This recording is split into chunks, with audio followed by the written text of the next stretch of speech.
you were so famous during that internet era for Flickr, but you meet people today, they're just like, what's Flickr, right? Like, they don't know. You meet a lot of people, they just think of you as an investor.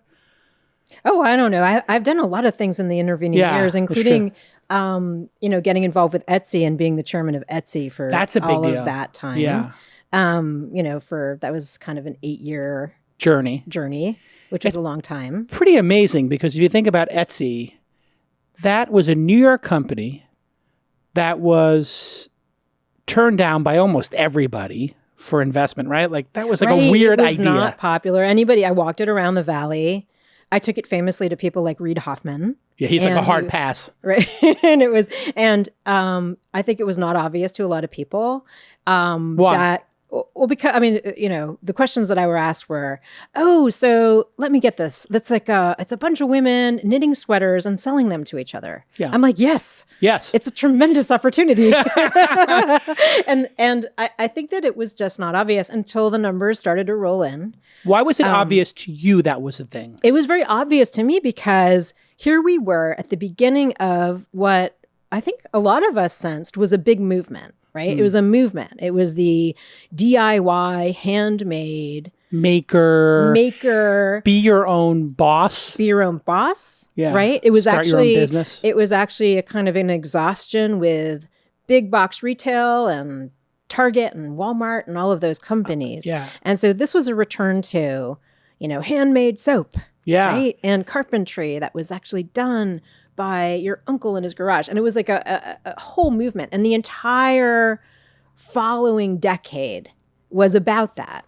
Another investment that I made during that time was Blue Bottle Coffee. And Blue Bottle Coffee was at the forefront of the artisanal food movement. That's interesting, because Blue Bottle, when I heard Tony Conrad invested, which was way after you, I think. No, he was the one who showed it to you? Put together the whole angel contingent. He was on it. What was that first round? He was on it. What was the valuation and the amount of money? It was not high. Like it was 5 not million, high. 10 million? Yeah, it was somewhere in that range. And I actually at this point don't remember, but sold for $700 million. To Nestle. And the thing is that it was also at the time an odd thing for tech investors to invest in food. And it just seemed, at the time, I remember thinking to myself, well, I don't know anything about coffee. In fact, as you and I are sitting here, I noticed that we both drink tea. Yeah.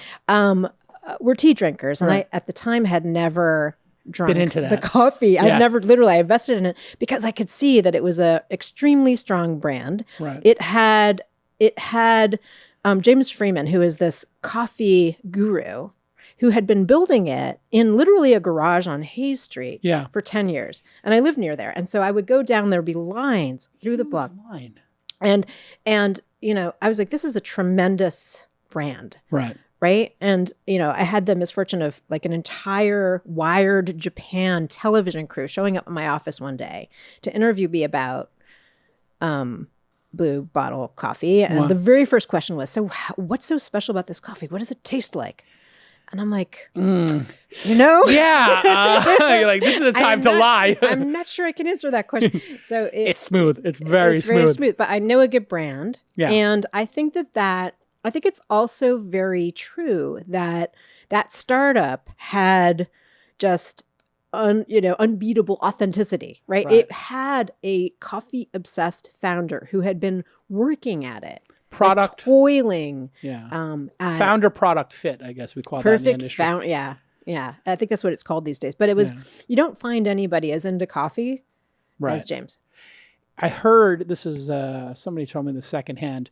They used to know how to manage the queue so that there was a line at all times. So they took their time. Oh, is this? And that was part of the training was actually to have there be a little bit of a line and to make it worth the wait. Okay. So not like scarcity, but, buzz. That's super interesting. And also possibly they had several, famously the Gibraltar, which was had like off menu items that people who are in the know and true connoisseurs. Yes.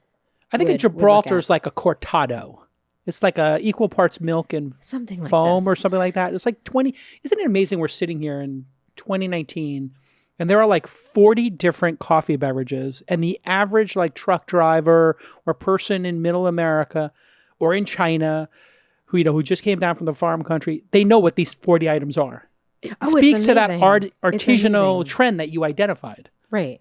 So, a lot of what we do with the SVC is look for those kinds of movements. We look for things that there's the momentum behind them. You see, like all of the most successful investments that I have made, Etsy, Blue Bottle, Cloudera, which was part of open source movement, and Kickstarter, all of them were part of some kind of unstoppable movement.